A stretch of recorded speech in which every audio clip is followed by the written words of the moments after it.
ಆದ್ರೆ ನಾನ್ ಬೇಜಾರ್ ಮಾಡ್ಕೊಳ್ಳೋಂತ ಅವಶ್ಯಕತೆ ಏನೂ ಇಲ್ಲ. ಯಾಕಂದ್ರೆ ತಪ್ಪು ಮಾಡಿದ್ರೆ ಮಾತ್ರ ನಾನ್ ಬೇಜಾರ್ ಮಾಡ್ಕೊಳ್ಳೋದು. ನನ್ನಿಂದ ಏನಾದ್ರೂ ಅಪರಾಧ ಆದ್ರೆ ಮಾತ್ರ ನಾನ್ ಕೊರ್ಗೋದು ಮನೀಷಾ. ನಾನ್ ತಪ್ಪು ಮಾಡಿದ್ರೆ ಮಾತ್ರ ತಲೆ ತಗ್ಸಿ ನಿಂತ್ಕೊಳ್ಳೋದು. ಹಾಗ್ ತಲೆ ತಗ್ಸೋಂತ ಕೆಲ್ಸನ ನಾನ್ ಯಾವತ್ತೂ ಮಾಡಲ್ಲ. ಇದನ್ನೆಲ್ಲ ಪಕ್ಕಕ್ಕಿಟ್ಟು ನಿನ್ಗೊಂದ್ ದೊಡ್ಡ ಥ್ಯಾಂಕ್ಸ್ ಹೇಳ್ಬೇಕು ಮನೀಷಾ. ಏನು? ನೀನ್ ನನಗ್ ಥ್ಯಾಂಕ್ಸ್ ಹೇಳ್ಬೇಕಾ? ಹೌದು. ಒಂದು ಸರಿ ಫ್ಲಾಶ್ ಕಟ್ಗೆ ಹೋಗು. ಭಾಗ್ಯ, ಮಿತ್ರ ಅವ್ರ ಪಕ್ಕ 24 ಗಂಟೆನೂ ನಾನೇ ಇರ್ತೀನಿ. ಮಿತ್ರ ಅವ್ರ ಜೊತೆ ಇರೋ ಅವಕಾಶ ನಿನಗಿಲ್ಲ ಅಂತ ನನ್ನ ಕೆಣಕಿದ್ದು ನೀನೇ.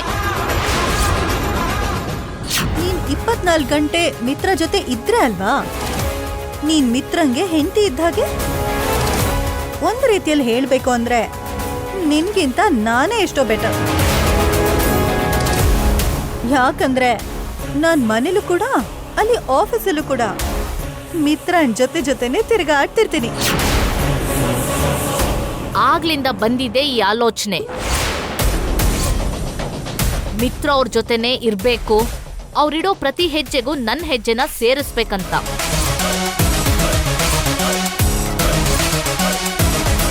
ನಿನ್ ಜೊತೆ ಚಾಲೆಂಜ್ ಮಾಡಿದ ಹಾಗೆ ಮಿತ್ರ ಅವ್ರ ಜೊತೆ ಪ್ರತಿ ಕ್ಷಣ ಇರ್ಬೇಕು ಅಂತ ಮಿತ್ರ ಅವ್ರ ಆಫೀಸ್ಗೆ ನಾನು ಜಾಯಿನ್ ಆಗಿದ್ದು. ಪ್ರತಿ ಪ್ರಾಜೆಕ್ಟ್ನಲ್ಲೂ ನನ್ನನ್ನು ನಾನು ಇರೋ ಹಾಗೆ ಮಾಡಿದೆ. ಪ್ರತಿ ವಿಷಯದಲ್ಲೂ ಮಿತ್ರ ಅವರು ನನ್ನ ಮೇಲೆ ಡಿಪೆಂಡ್ ಆಗುವಂತ ಪರಿಸ್ಥಿತಿನ ತಂದೆ. ನಿನಗ್ ಮಾತು ಕೊಟ್ಟ ಹಾಗೆ ಮಿತ್ರ ಅವ್ರ ಪಕ್ಕನೇ ಇದ್ದು 24 ಗಂಟೆನೂ ಅವ್ರ ಸೇವೆ ಮಾಡ್ತಿದ್ದೆ. ನಿನಗ್ ಕೊಟ್ಟ ಮಾತನ್ನ ನಾನ್ ನೆರವೇರಿಸ್ದೆ ಅಲ್ವಾ? ನಾನ್ ಕೊಟ್ಟ ಮಾತನ್ನ ಉಳಿಸ್ಕೊಂಡೆ ಅಲ್ವಾ?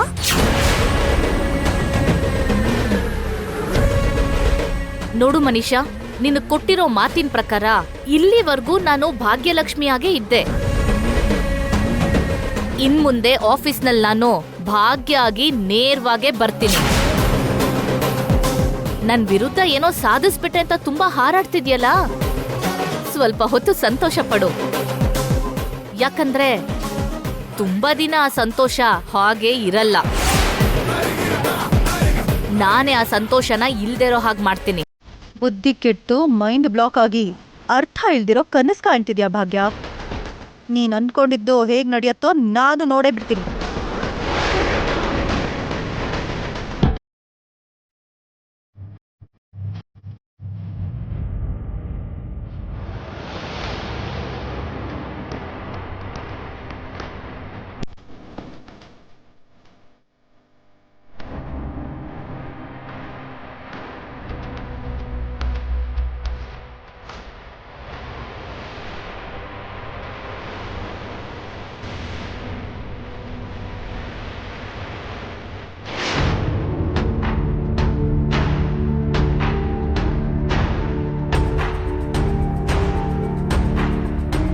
ಅರವಿಂದ, ಅದು ನೋಡಿದ್ರ ನಿಮ್ ಸೊಸೆ ಏನ್ ಮಾಡಿದ್ಲು ಅಂತ?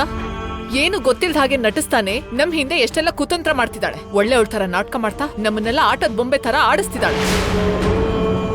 ಸೊಸೆಗೆ ಅನ್ಯಾಯ ಮಾಡ್ಬಿಟ್ವಿ, ಅಧರ್ಮ ಮಾಡ್ಬಿಟ್ವಿ ಅಂತ ಎಷ್ಟು ಸಲ ಕುಟುಂಬದ ಮೇಲೆ ನಿಂದನೆ ಮಾಡಿದೀರಾ? ಅವಳಗ್ ಮೋಸ ಮಾಡಿ ಮಿತ್ರನ್ಗೆ ನಾವ್ ಗಂಟ್ ಹಾಕಿದ್ವಿ ಅಂತ ಎಷ್ಟು ಸಲ ನನ್ನ ಹತ್ರನೇ ಹೇಳಿದೀರಾ. ಇವಾಗ ನಿಮ್ ಸೊಸೆ ಮಾಡಿರೋ ಕೆಲ್ಸ ಏನು ಹೇಳಿ? ಚಿಚಿ, ನೆನ್ಸ್ಕೊಂಡ್ರೇನೆ ಅವಳ ಬಗ್ಗೆ ಅಸಹ್ಯ ಆಗ್ತಿದೆ. ಅರವಿಂದ, ದಯವಿಟ್ಟು ಭಾಗ್ಯನ ನೀನು ಅಪಾರ್ಥ ಮಾಡ್ಕೋಬೇಡ. ಅಪಾರ್ಥ ಮಾಡ್ಕೊಳ್ಳೋದಲ್ಲ ರೀ, ಅವಳನ್ನ ಇವಾಗ ಸರಿಯಾಗಿ ಅರ್ಥ ಮಾಡ್ಕೋತಾ ಇದೀವಿ. ನಮ್ ಸಂಸಾರದ ಜೊತೆ ಸರಿ ತೂಗದೆ ಇರೋ ಭಾಗ್ಯನ ಕರ್ಕೊಂಡ್ ಬಂದು ಈ ಮನೆ ಸೊಸೆ ಮಾಡ್ಕೊಂಡ್ವಿ. ಮಾಡಿರೋ ತಪ್ಪಿಗೆ ಇವಾಗ ಶಿಕ್ಷೆ ಅನುಭವಿಸ್ತಾ ಇದ್ದೀವಿ. ಅರವಿಂದ, ಅವತ್ತು ಮಿತ್ರನ ಗಂಡಾಂತರಗಳಿಂದ ಕಾಪಾಡೋದಕ್ಕೆ ಭಾಗ್ಯನ ನಮ್ಮ ಸ್ವಾರ್ಥಕ್ಕೋಸ್ಕರ ಕರ್ಕೊಂಡ್ ಬಂದು ಮಿತ್ರನಿಗೆ ಮದುವೆ ಮಾಡಿದೀವಿ. ಮರ್ತೋದ್ಯಾ ಅದನ್ನ? ಅವಾಗಂತ ಒಂದು ಆಲೋಚನೆ ಮಾಡದೇ ಇರೋ, ಅರ್ಥ ಇಲ್ದೇ ಇರೋ ಕೆಲ್ಸನ ಯಾಕೆ ಮಾಡಿದ್ವಿ ಅಂತ ಇವಾಗ ಬಾಧೆ ಪಡ್ತಾ ಇದೀನಿ. ಮಿತ್ರನ್ಗಿರೋ ಗಂಡಾಂತರನ ತೊಲಗಿಸೋದಕ್ಕೆ ಭಾಗ್ಯ ಅನ್ನೋ ಒಂದು ಹೊಸ ಗಂಡಾಂತರನ ನಾವೇ ತಂದು ಅವನ್ ತಲೆ ಕಟ್ಟಿದ್ವಿ. ಅದು ಹಾಗಲ್ಲ ಅರವಿಂದ, ನನ್ನ ಮಾತು. ಭಾಗ್ಯನಿಂದ ಮಿತ್ರನ್ಗೆ ಗಂಡಾಂತರ ಅಂತ ನಾನು ಯಾವ್ದನ್ನ ನಂಬಿದಿನೋ ಅದೇ ನಿಜ ಅಂತ ಮತ್ತೆ ರುಜುವಾತಾಯ್ತು. ಭಾಗ್ಯ ಎಷ್ಟು ಬೇಗ ಈ ಮನೇನ ಮಿತ್ರನ್ನ ಬಿಟ್ಟು ಹೋಗ್ತಾಳೋ ನನ್ಗಾಗ ಮನಶಾಂತಿ ಸಿಗತ್ತೆ. ಏನೋ ಅರವಿಂದ, ಭಾಗ್ಯನ ಯಾವಾಗ್ಲೂ ನೀವೆಲ್ಲ ಅಪಾರ್ಥನೆ ಮಾಡ್ಕೋತಾ ಇದ್ದೀರಾ. ಅಲ್ಲ, ಭಾಗ್ಯ ಈ ಮನೆಗೆ ಮತ್ತೆ ಯಾಕೆ ವಾಪಸ್ ಬಂದ್ಲು ಗೊತ್ತಾ? ಮಿತ್ರನಿಗೆ ಅನುಕ್ಷಣನೂ ಗಂಡಾಂತರಗಳಿದೆ ಅಂತ ಗೊತ್ತಾಗಿ ಅದು ಅವಳಿಂದಾನೇ ತೊಲಗಿ ಹೋಗುತ್ತೆ ಅಂತ ತಿಳ್ಕೊಂಡ ಮೇಲೆ ಬಂದಿರೋದು. ಅನುಕ್ಷಣ ಮಿತ್ರನ ಜೊತೆನೇ ಇರಬೇಕು ಅನ್ನೋ ಉದ್ದೇಶದಿಂದ ಇಲ್ಲಿಗೆ ಬಂದಿದ್ದು. ಓಹೋ, ಅಂದ್ರೆ ನಿಮ್ಗೆಲ್ಲ ವಿಷಯ ಗೊತ್ತಿದ್ದು ಸೊಸೆನ ಬೇಕು ಅಂತ ಈ ಮನೆಗೆ ಆಹ್ವಾನಿಸಿದೀರಾ ಅಂತ ಆಯ್ತು. ಈಗ ಟಾಪಿಕ್ ಅದಲ್ಲ ಅರವಿಂದ. ನೀನು ಭಾಗ್ಯದಿಂದಾನೇ ಮಿತ್ರನಿಗೆ ಗಂಡಾಂತರ ಅನ್ನೋ ಅಪನಂಬಿಕೆ ಇಟ್ಕೊಂಡಿದ್ರೆ ಭಾಗ್ಯನ ಮಿತ್ರನಿಂದ ದೂರ ಮಾಡಬೇಕು ಅನ್ನೋ ಆಲೋಚನೆ ನಿನಗಿರುತ್ತೆ. ಅದು ತಪ್ಪು ಅಂತ ಹೇಳ್ತಿರೋದು. ಅಪನಂಬಿಕೆನಲ್ಲಿರೋದು ನಾನಲ್ಲ, ನೀವು. ಇನ್ನು ಭಾಗ್ಯನಿಂದ ಮಿತ್ರನ್ಗೆ ಒಳ್ಳೇದಾಗತ್ತೆ ಅನ್ನೋ ಅಪನಂಬಿಕೆನಲ್ಲಿ ನೀವಿದ್ದೀರಾ.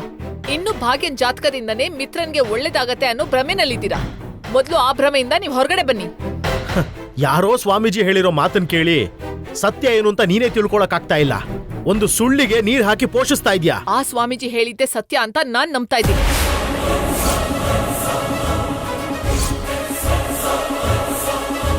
ಅದೇ ನಿಜ ಅಂತ ನಡೆಯೋ ಪ್ರತಿ ಸಂದರ್ಭ ರುಜುವಾತ್ ಮಾಡ್ತಿದೆ. ಇತ್ತೀಚೆಗೆ ಟರ್ಕಿನಲ್ಲಿ ಮಿತ್ರನ್ಗೆ ನಡೆದಿರೋ ಅಪಾಯನೂ ಸೇರಿಸಿ ಭಾಗ್ಯ ಏನಾದ್ರೂ ಭಾಗ್ಯಲಕ್ಷ್ಮಿ ರೂಪದಲ್ಲಿ ಅಲ್ಲಿಗೆ ಹೋಗದೆ ಇದ್ದಿದ್ರೆ ಮಿತ್ರನ್ಗೆ ಈ ಪ್ರಮಾದನೇ ಬರ್ತಾ ಇರ್ಲಿಲ್ಲ. ಈ ವಿಷಯದಲ್ಲಿ ನನ್ನ ಆಲೋಚನೆಯನ್ನ ಬದಲಾಯಿಸೋದಕ್ಕೆ ಪ್ರಯತ್ನ ಪಡ್ಬೇಡಿ. ನೀವು ಎಷ್ಟೇ ಪ್ರಯತ್ನಿಸಿದ್ರು ನನ್ನ ಆಲೋಚನೆ, ನನ್ನ ಅಭಿಪ್ರಾಯ ನಾನು ಯಾವತ್ತೂ ಬದಲಾಯಿಸ್ಕೊಳ್ಳಲ್ಲ.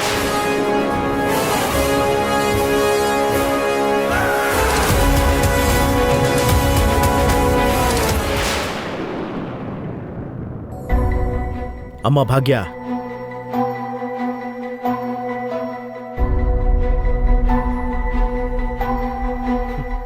ನನ್ನ ಕ್ಷಮಿಸ್ಬಿಡಮ್ಮ. ಎಲ್ಲರೂ ಅಂಥ ಮಾತುಗಳನ್ನ ನಿನಗೆ ಹೇಳ್ತಿದ್ದಾಗ ನಾನು ಅವರನ್ನ ತಡೆಯೋಕ್ಕಾಗ್ಲಿಲ್ಲಮ್ಮ. ಅಟ್ಲೀಸ್ಟ್ ನಿನ್ನ ಪರವಾಗಿ ಮಾತಾಡೋಕ್ಕೂ ಆಗ್ಲಿಲ್ಲಮ್ಮ. ನೀವ್ ನನಗ್ ಕ್ಷಮೆ ಕೇಳಕ್ಕೆ, ನಾನ್ ನಿಮ್ಮನ್ ಕ್ಷಮಿಸೋದಿಕ್ಕೆ ಅಂತ ದೊಡ್ಡ ತಪ್ಪು ಏನಾಯ್ತು ಮಾವ? ಅವತ್ತು ನೀನು ವೇಷ ಬದಲಾಯಿಸ್ಕೊಂಡು ಮಿತ್ರನ ಹತ್ರ ಕೆಲ್ಸಕ್ಕೆ ಹೋಗು ಅಂತ ಹೇಳಿದ್ದು ನಾನೇ ತಾನೇನಮ್ಮ. ಅದರಿಂದನೇ ತಾನೇ ನೀನೀಗ ಎಲ್ಲದಕ್ಕೂ ತಲೆ ತಗ್ಸ್ಬೇಕಾಗಿ ಬಂದಿದೆ. ಇಲ್ಲ ಮಾವ, ನಾವ್ ಮಾಡಿದ ಕೆಲ್ಸ ತಪ್ಪಂತ ನನ್ಗನ್ನಿಸ್ತಿಲ್ಲ. ಯಾಕಂದ್ರೆ ಭಾಗ್ಯಲಕ್ಷ್ಮಿ ಅನ್ನೋ ಒಂದ್ ಪಾತ್ರ ಇದ್ದಿದ್ದಕ್ಕೆ ಆ ಪಾತ್ರದ ರೂಪದಲ್ಲಿ ನಾನು ಮಿತ್ರ ಅವ್ರ ಜೊತೆ ಟರ್ಕಿಗೆ ಹೋಗೋ ಅವಕಾಶ ಸಿಕ್ತು. ಹಾಗಾಗಿ ನಾವ್ ಮಾಡಿದ ತಪ್ಪಂತ ನಂಗನ್ನಿಸ್ತಿಲ್ಲ ಮಾವ. ಸರಿನಮ್ಮ, ಈಗ ಭಾಗ್ಯಲಕ್ಷ್ಮಿ ಭಾಗ್ಯ ಇಬ್ರು ಒಬ್ರೇ ಅಂತ ಎಲ್ರಿಗೂ ಗೊತ್ತಾಗೋಗಿದೆ ಅಲ್ವಾ? ಇನ್ಮುಂದೆ ನೀನು ವೇಷ ಬದಲಾಯಿಸ್ಕೊಳ್ಳೋಂಥ ಅವಶ್ಯಕತೆ ಇಲ್ಲ. ನೀನು ನೀನಾಗೇ ಇರು. ಆಫೀಸ್ಗೋಗಿ ನಿನ್ನ ಕೆಲ್ಸಾನ್ ಮಾಡು. ಏನ್ ಭಾಗ್ಯ, ಏನ್ ಯೋಚನೆ ಮಾಡ್ತಾ ಇದೀಯಾ? ಇಷ್ಟೆಲ್ಲ ಆದ್ಮೇಲೆ ಆಫೀಸಲ್ಲಿ ಮಿತ್ರ ಅವರು ಮತ್ತೆ ನನ್ನ ನೋಡಿ ಹೇಗ್ ನಡ್ಕೋತಾರೋ ಅಂತ ನನ್ಗೆ ಭಯ ಆಗ್ತಿದೆ ಮಾವ. ನೋಡು ಭಾಗ್ಯ, ನೀನು ರೂಪಾನ್ ಬದಲಾಯಿಸ್ಕೊಂಡು ಅಲ್ಲಿ ಕೆಲ್ಸಕ್ಕೆ ಸೇರ್ಕೊಂಡಿರ್ಬೋದು. ಆದ್ರೆ ನಿನ್ನ ಒರಿಜಿನಲ್ ಹೆಸರಾದಂಥ ಭಾಗ್ಯಲಕ್ಷ್ಮಿ ಹೆಸರಲ್ಲಿರೋ ಸರ್ಟಿಫಿಕೇಟ್ಸ್ಗಳ ಮೇಲೇನೆ ನೀನು ಆಫೀಸಲ್ಲಿ ಕೆಲ್ಸಕ್ಕೆ ಸೇರ್ಕೊಂಡಿದ್ಯಾ. ಮನೇಲಿ ಏನೇ ನಡೆದ್ರೂ ಆಫೀಸಲ್ಲಿ ನಿನ್ನ ಕೆಲಸನ ನೀನು ಮಾಡೋದಕ್ಕೆ ನಿನಗೆ ಅರ್ಹತೆ, ಅಧಿಕಾರ ಎರಡೂ ಇದೆಯಮ್ಮ. ನೀನಿನ್ನೇನು ಯೋಚನೆ ಮಾಡಬೇಡಮ್ಮ.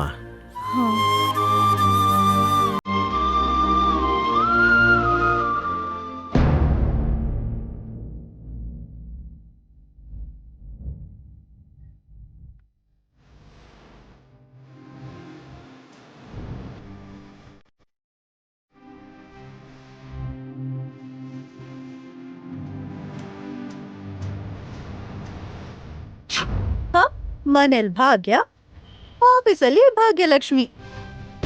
ಭಾಗ್ಯಲಕ್ಷ್ಮಿ ಅನ್ನೋ ಹೆಸರಿಟ್ಕೊಂಡು ಎಷ್ಟು ಅದ್ಭುತವಾಗಿ ನಟನೆ ಮಾಡಿದೆ ಭಾಗ್ಯ.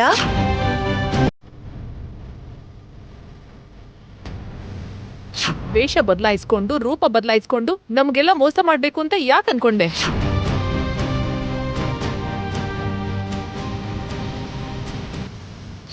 ಇನ್ನೋಸೆಂಟ್ ಅಂತ ತೋರಿಸ್ಕೊಂಡು ಬೆನ್ ಹಿಂದೆ ಇಷ್ಟೊಂದೆಲ್ಲ ನಾಟಕನ? ನೋಡಿದ್ಯಾ ಮಿತ್ರ, ಭಾಗ್ಯ ನಮಗ್ ಎಷ್ಟು ಮೋಸ ಮಾಡಿದ್ಲು ಅಂತ? ಹೇಗ್ ನಮ್ಮೆಲ್ರನ್ನೂ ಫೂಲ್ ಮಾಡಿದ್ಲು. ನಮಗ್ ಮೋಸ ಮಾಡ್ಬೇಕು ಅಂತಾನೆ ಬೇರೆ ಹೆಸರು ಹೇಳ್ಕೊಂಡು ಇಲ್ಲಿ ಸೇರ್ಕೊಂಡು ನಮ್ ಬುದ್ಧಿಗೇನು ತಿಳ್ದಿರೋ ಸ್ಟುಪಿಡ್ಸ್ ತರ ಅವಳು ಹೇಳಿದ್ದನ್ನೆಲ್ಲ ನಂಬಿಟ್ವಿ. ಚಿಚಿ, ಇಷ್ಟು ಕ್ಲೆವರ್ ಆಗಿದ್ರು ಕೂಡ ಆ ಹಳ್ಳಿ ಗೊಗ್ಗು ಭಾಗ್ಯ ಮುಂದೆ ಹೀಗ್ ಮೋಸ ಹೋಗಿದ್ದಕ್ಕೆ ನನ್ ಮೇಲೆ ನನಗೆ ಅಸಹ್ಯ ಆಗ್ತಿದೆ. ಸರಿ ಮನೀಷಾ, ಇನ್ನು ಆ ವಿಷಯದ ಬಗ್ಗೆ ಮಾತಾಡ್ಬೇಡ. ಹಾಗೆ ಹೇಗ್ ಬಿಡೋದು ಮಿತ್ರ? ತಪ್ಪು ಮಾಡಿರೋರ್ಗೆ ಶಿಕ್ಷೆ ಆಗ್ಲೇಬೇಕು. ಮೋಸ ಮಾಡಿದವ್ರಿಗೆ ಬುದ್ಧಿನ ಕಲಿಸ್ಲೇಬೇಕು.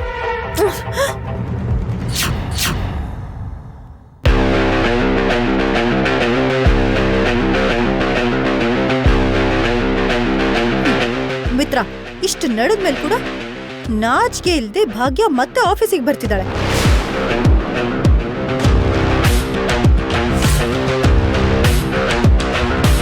ನೋಡು, ನಿಂತ್ಕೋ ಭಾಗ್ಯ.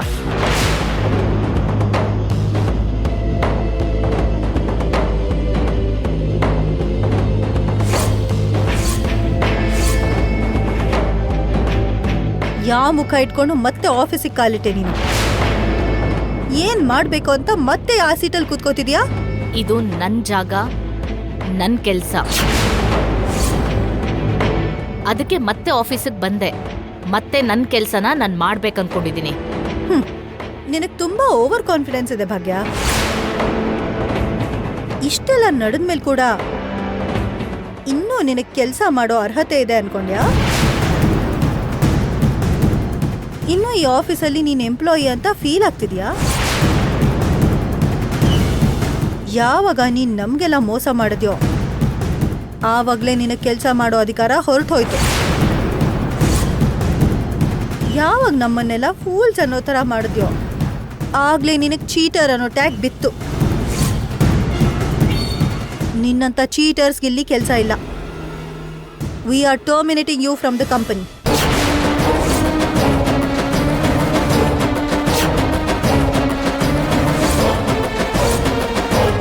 ಆ ಮಾತ್ನ ಹೇಳ್ಬೇಕಾಗಿರೋದು ನೀನಲ್ಲ ಮನೀಷಾ, ಮಿತ್ರ ಅವ್ರು ಹೇಳ್ಬೇಕು. ಓ, ಮಿತ್ರ ಹೇಳಿದ್ರೇನೆ ನಿನಗ್ ಟರ್ಮಿನೇಷನ್ಗೆ ಅರ್ಥ ಗೊತ್ತಾಗೋದು ಅಂದ್ರೆ ಮಿತ್ರನೇ ಹೇಳ್ತಾನೆ. ಮಿತ್ರ,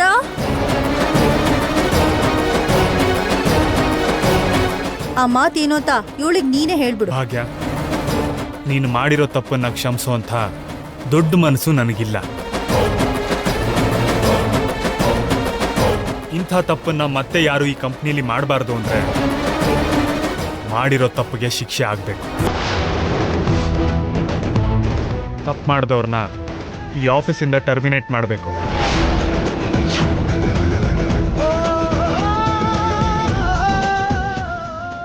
ವಿ ಆರ್ ಟರ್ಮಿನೇಟಿಂಗ್ ಯು ಭಾಗ್ಯ.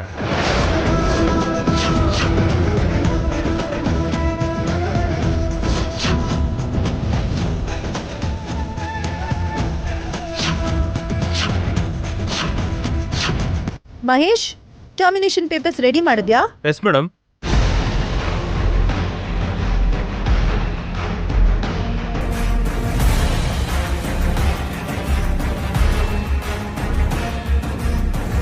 ಮಿತ್ರ,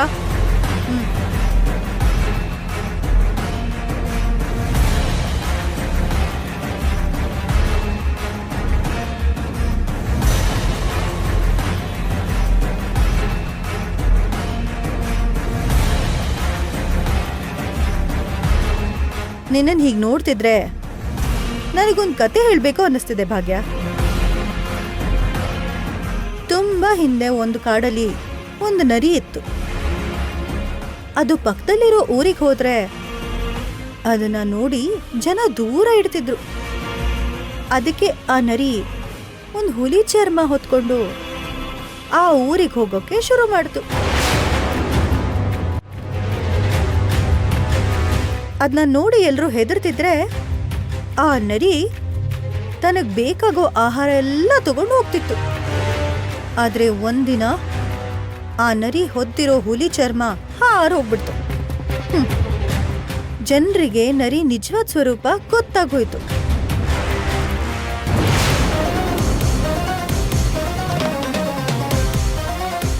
ಅವರು ನರಿಗೆ ಚೆನ್ನಾಗಿ ಹೊಡೆದು ಕೈ ಕಾಲೆಲ್ಲ ಮುರಿದು ಕಾಡಿಗೆ ಓಡಿಸ್ಬಿಟ್ರು.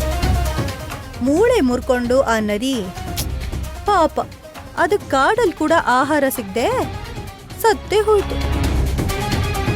ನೀನ್ ನೋಡ್ತಿದ್ರೆ ಇವಾಗ ನಿಂದು ಕೂಡ ಆ ನರಿ ಪರಿಸ್ಥಿತಿನೇ ಅಂತ ಅನಿಸ್ತಿದೆ.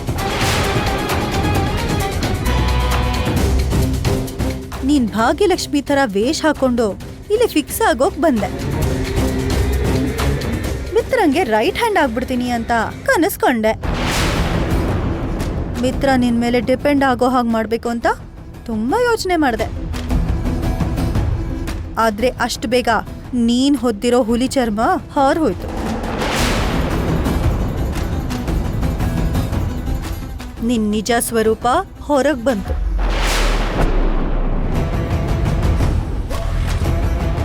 ಈ ಒಂದೇ ಕಾರಣ ಸಾಕು ಭಾಗ್ಯ.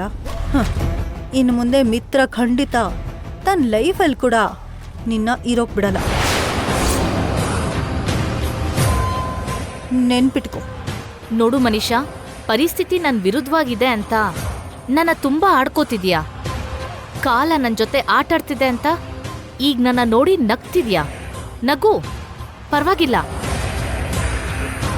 ಆದ್ರೆ ಒಂದು ವಿಷಯ ನೆನ್ಪಿಟ್ಕೋ, ನಿನ್ನ ನೋಡಿ ನಗೋ ಅಂತ ಕಾಲ ನನಗ್ ಕೂಡ ಬರುತ್ತೆ. ನಿನ್ ಪರಿಸ್ಥಿತಿ ನೋಡಿ ನೀನ್ ಆಡ್ಕೊಳ್ಳೋಂತ ಒಂದ್ ದಿನ ನನಗ್ ಕೂಡ ಎದುರಾಗತ್ತೆ. ನೋ ಭಾಗ್ಯ, ನೀನ್ ಮತ್ತೆ ಇಷ್ಟು ದೊಡ್ಡ ದೊಡ್ಡ ಜೋಕ್ಸ್ ಮಾಡ್ಬೇಡ. ತಗೋ, ಈ ಪೇಪರ್ಸ್ ತಗೊಂಡು ಓದಿ ಫ್ರೇಮ್ ಹಾಕ್ಸಿ ನಿನ್ ರೂಮ್ ಗೋಡೆಗೆ ಹಾಕಿ ಪೂಜೆ ಮಾಡ್ಕೊ. ಇನ್ಮೇಲೆ ನಿನಗ್ ಮಾಡೋಕೆ ಅಂತ ಬೇರೆ ಕೆಲ್ಸನೂ ಇದ್ವಲ್ಲ.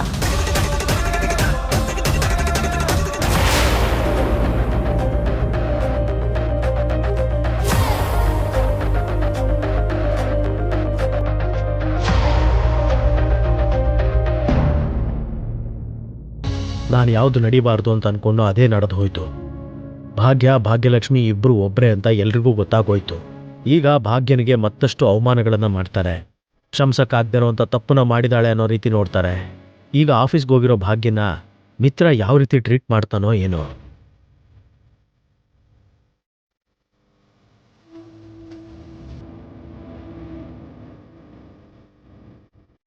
ತ್ರಿವಿಕ್ರಮ, ಏನು, ಯಾಕೆ ಹೀಗಿದ್ಯಾ? ಭಾಗ್ಯ ಮತ್ತೆ ಆಫೀಸ್ಗೆ ಹೋಗಿದ್ದಾಳಲ್ಲಮ್ಮ, ಅಲ್ಲಿ ಮಿತ್ರ ಭಾಗ್ಯಂಗೆ ಏನಂತ ಇದ್ದಾನೋ, ಇನ್ನೆಷ್ಟು ರಾತಾಂತಗಳಾಗುತ್ತೋ ಅಂತ ಯೋಚನೆ ಮಾಡ್ತಾ ಇದ್ದೀನಿ. ಭಾಗ್ಯ ತಪ್ಪು ಮಾಡಿದಾಳೋ ಏವೋ ಅನ್ನೋದ್ ಪಕ್ಕಕ್ಕಿಡು. ಆದ್ರೆ ಎಲ್ರ ಕಣ್ಣಿಗೂ ಭಾಗ್ಯ ತಪ್ಪು ಮಾಡಿದ ಹಾಗೆ ಕಾಣ್ತಿದ್ದಾಳೆ. ಎಲ್ರಿಗೂ ಮೋಸ ಮಾಡಿದ ಹಾಗೆ ಕಾಣತ್ತೆ. ನೀನು ಹೇಳಿದ್ದು ನಿಜಾನೇನಮ್ಮ. ಕಟು ಸತ್ಯ ಕಣ್ಣೆದುರಿಗೆ ಇದ್ರೂ ತಿಳ್ಕೊಳಕ್ಕಾಗದೇ ಇರೋಂಥ ಕಣ್ಣಿಗೆ ಭಾಗ್ಯ ಮಾಡಿರೋ ಒಳ್ಳೆ ಕೆಲಸಕ್ಕಿಂತ ಮೋಸನೇ ದೊಡ್ಡದಾಗಿ ಕಾಣುತ್ತೆ.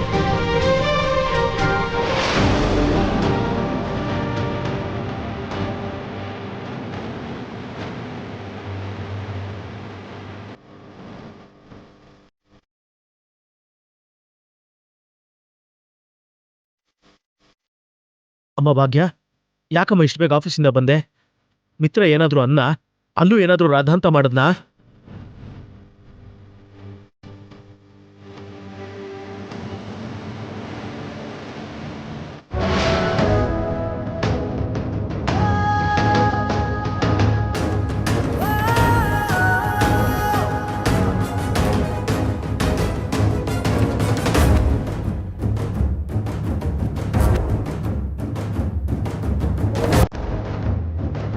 ಏನ್ ಪೇಪರ್ಸ್ ಅಪ್ಪ ಅದು? ಭಾಗ್ಯನ ಮಿತ್ರ ಕೆಲಸದಿಂದ ತೆಗೆದುಹಾಕಿದ್ದಾನೆ. ತಪ್ಪು ಸರಿಗಳನ್ನ ತಿಳ್ಕೊಳ್ದೆ, ತಪ್ಪು ಮಾಡಿದ್ಯಾ ಇಲ್ವಾ ಅಂತ ಅರ್ಥ ಮಾಡ್ಕೊಳ್ದೆ ಮಿತ್ರ ಇಷ್ಟು ಕಟು ನಿರ್ಧಾರನ ತಗೊಂಡಿದ್ದಾನ. ಚೆನ್ನಾಗ್ ಮಾತಾಡ್ತೀರಾ ಬಾವ. ವಿಷ ಅಂತ ಗೊತ್ತಿದ್ರು ಹಾವನ್ನ ಮನೇಲಿ ಇಟ್ಕೊಂಡ್ ಸಾಕಾಗತ್ತಾ? ಈ ಭಾಗ್ಯ ವಿಷದ ಹಾವು ಅಂತ ಗೊತ್ತಿದ್ಮೇಲೇನು ಮತ್ತೆ ಆಫೀಸ್ಗೆ ಬಿಡ್ತಾರೆ ಅಂತ ಹೇಗ್ ಅನ್ಕೊಂಡ್ರಿ? ಭಾಗ್ಯ ಇಂಥ ಕೆಲಸನ ಯಾಕೆ ಮಾಡಿದಾಳೆ? ಈ ರೀತಿ ಸಾಹಸ ಮಾಡೋಂಥ ಅಗತ್ಯ ಏನು ಬಂದಿದೆ ಅಂತ ಒಂದು ಸರಿ ಯೋಚನೆ ಮಾಡೋದಕ್ಕೆ ಪ್ರಯತ್ನ ಮಾಡು ದೇವಯಾನಿ. ಮಾಡಿದ ತಪ್ಪು ಅಂತ ಗೊತ್ತಿದ್ಮೇಲೆ ತಪ್ಪು ಮಾಡಿದ್ದಕ್ಕೆ ಕಾರಣ ಏನು, ಯಾಕೆ ಅನ್ನೋದು ಅಗತ್ಯ ಇಲ್ಲ ಭಾವ. ಮಾಡಿದ ತಪ್ಪಂದ್ಮೇಲೆ ಶಿಕ್ಷೆ ಕೂಡ ಅನುಭವಿಸ್ಲೇಬೇಕು. ಅಲ್ಲ ನೀವೇನ್ರಿ, ಭಾಗ್ಯ ಇಷ್ಟೆಲ್ಲ ಮೋಸ ಮಾಡಿದ್ರು ಅವಳನ್ನೇ ವಹಿಸ್ಕೊಂಡ್ ಬರೋದಕ್ಕೆ ಮನ್ಸಾದ್ರೂ ಹೇಗ್ ಬರ್ತಿದೆ?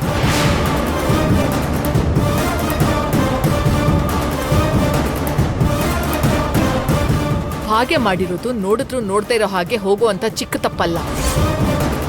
ಹೋಗ್ಲಿ ಬಿಡು, ಬಿಟ್ಬಿಡೋಣ ಅಂತ ಅನ್ಕೊಳ್ಳುವಂತ ತಪ್ಪು ಅಲ್ವೇ ಅಲ್ಲ. ಅದು ತುಂಬಾ ದೊಡ್ಡ ಮೋಸ.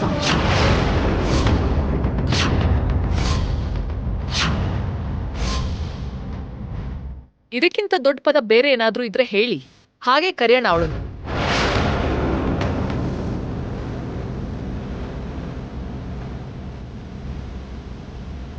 ನೋಡು ಭಾಗ್ಯ, ಮಿತ್ರ ನಿನ್ನ ಕೆಲ್ಸದಿಂದ ಟರ್ಮಿನೇಟ್ ಮಾಡ್ದ ಅನ್ನೋದಕ್ಕೆ ನೀನೇನ್ ಬೇಜಾರ್ ಮಾಡ್ಕೋಬೇಡ. ಯಾಕೆ ಅಂದ್ರೆ ನೀನ್ ಇವಾಗ ಮಾಡಿರೋ ತಪ್ಪಿಗೆ ಇದಕ್ಕಿಂತ ದೊಡ್ಡ ಶಿಕ್ಷೆ ಕೊಡ್ಬೇಕಾಗಿತ್ತು.